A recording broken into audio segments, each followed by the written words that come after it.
The 2014 Dunlop MSA British Touring Car Championship made the first of two visits to Northamptonshire as rounds 22, 23 and 24 blasted around the high-speed banking of Rockingham near Corby. In qualifying, MG's rising star Sam Tordoff stormed to his second consecutive BTCC pole with a superb lap early on in the session to secure top spot by almost half a second. It looked like being a 1-2 for the MG squad as Plato was also flying, but an amazing effort from Colin Turkington powered him onto the front row. The sun shone on Rockingham's unique banking for race day, and thousands of fans took their seats for what was sure to be three more top-notch tin-top encounters. As the lights went out for the first time, it was front row man Turkington that stole the march off the line. It was to be a frantic first few laps at the front as Yorkshireman Tordoff tried everything to regain top spot, going side by side with the BMW into the hairpin on the second lap and almost making a sensational move around the outside. Behind them, Plato and Honda driver Gordon Shedden were having an intense tussle of their own, with the Civic Tourer piling huge pressure on the MG in front. A slight touch as Shedden made a move sent the Scotsman into a dramatic slide, but the Honda driver made a superb save to keep himself in contention. A safety car soon settled things down after the early sparring as the unfortunate Volkswagen CC of Warren Scott was hit by the out-of-control Toyota Avensis of Lee Wood at Dean. That left Scott's car stricken on the outside of the corner. As the racing got underway once more, the leading trio made its escape, but there was to be some fierce battling all the way down the order. The two Ford Focuses of Matt Jackson and Fabrizio Giovanardi put on a show for the packed grandstands, and it was the Italian ace who looked to have the pace. A big moment led to the chasing Volkswagen of Alain Menu making it past both cars in one corner. But Gio was undeterred and made a stellar pass around the outside of Jackson into the final chicane. The pair then closed down the MG of Mark Hines, which seemed to be struggling in the latter stages on the soft tyres. It would turn into a rough ride for Hines as a ding-dong battle dropped him way down the order. And after a tap from Rob Austin's Audi, the MG man was fortunate to avoid a big crash with Matt Neal. The real charger, however, was the Volkswagen of Alain Menu, who, after making it past the Fords, was on an impressive Swiss roll.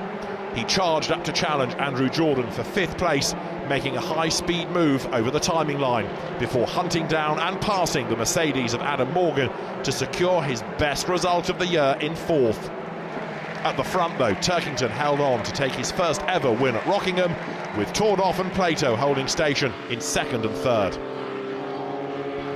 Turkington made the perfect start from pole in race 2, comfortably leading into turn 1 and not looking back for the full 16-lap showdown. As the BMW pulled away, there was drama on the first lap for championship contenders Shedden and Jordan.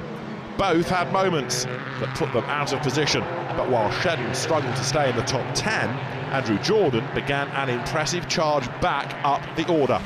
The two motor-based Fords were once again in close proximity, but this time it was Matt Jackson pulling the punches. He made a bold move on Giovanardi to force his way through. The Italian would soon have more reason to look in his mirrors, as behind him Jordan's Honda Civic came alive on the soft Dunlop tyres, and he picked his way past at mid-distance. With Jackson soon dispatched as well, Jordan set off in hot pursuit of Alain Menu in 4th. Menu had been the hunter on the soft tyres in race 1, but with compounds reversed was powerless to halt the reigning champion who got by at Gracelands. In the final few laps, the number 1 Honda closed right up behind Tordoff and Plato, with the number 88 car acting as rear gunner for his two-time champ teammate. The MG pair just held on to take their podiums, but it was Turkington who starred, winning the race by over 8 seconds.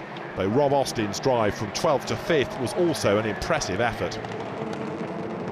Returning double champ Alain Menu was drawn on pole for the last race of a sunny September day at Rockingham, but it was fellow front row man Rob Austin that led into turn 1 in the opening lap. There was drama behind as Hunter Abbott, Mark Hines and Gordon Shedden came together. The incident left Shedden with broken steering, forcing him to retire the Honda Civic Tourer from the race, severely denting his title hopes. Back at the front, Austin and Menu began to pull away, but there was a race-long battle behind for third. Andrew Jordan was the medium tar cork in a soft tar bottle, as 6 cars on the soft compound queued up behind. Turkington was piling the pressure on the Honda for the entire race and came close to making a move on lap 10, but he couldn't make it stick and was soon having to defend from Matt Jackson behind. While the battle raged for the final podium place, there was some door-bashing action going on further down the field as Glyn Geddy and Martin Depper clashed and ran wide at turn 3, handing a point-scoring place to the Ford Focus of Jack Clark. The race belonged to a faultless Rob Austin, who secured his 2nd ever BTCC win at the scene of his maiden victory last season. Menu returned to the BTCC podium for the first time in 14 years, and Jordan just held on to secure 3rd by less than a second from Turkington. It was undoubtedly a significant moment in the fight for the 2014 title, and with Plato now the closest challenger to Turkington, Louise caught up with the MG man ahead of the next races at Silverstone. Jason, 2nd in the championship as we leave Rockingham. Not a bad weekend for you here. You know, by any shape of the imagination, a great weekend for the team. You know, to come away with the points we did, we're leading the manufacturers. We got team awards today, so yeah, good weekend. The next round is a very special one for you. Obviously, you're a board member for the BRDC. It's your home circuit. We're off to Silverstone. Yeah, it's a special race, isn't it? Silverstone is the home of motorsport, British motorsport.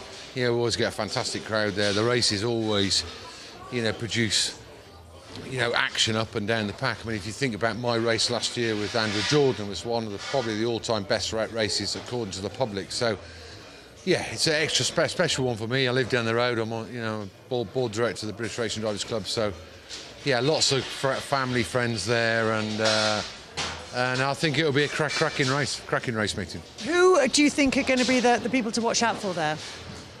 Well, I mean, I think history states we'll be quick there. You know, Turkington's going to be quick there, isn't he?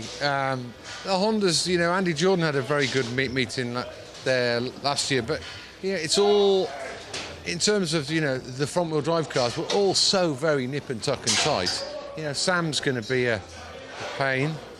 Yeah, it's got. Yeah, it's one of the events out of the year where it just produces great racing. So, you know, whoever's going to win, I think we're going to see action up and down. And it always is a well-supported event, isn't it? The fans love the circuit. Yeah, it's got a special vibe to it, hasn't it? I mean, it's Silverstone, you know, the home of the British Grand Prix. You know, the home of British motorsport. And they serve good beer as well there.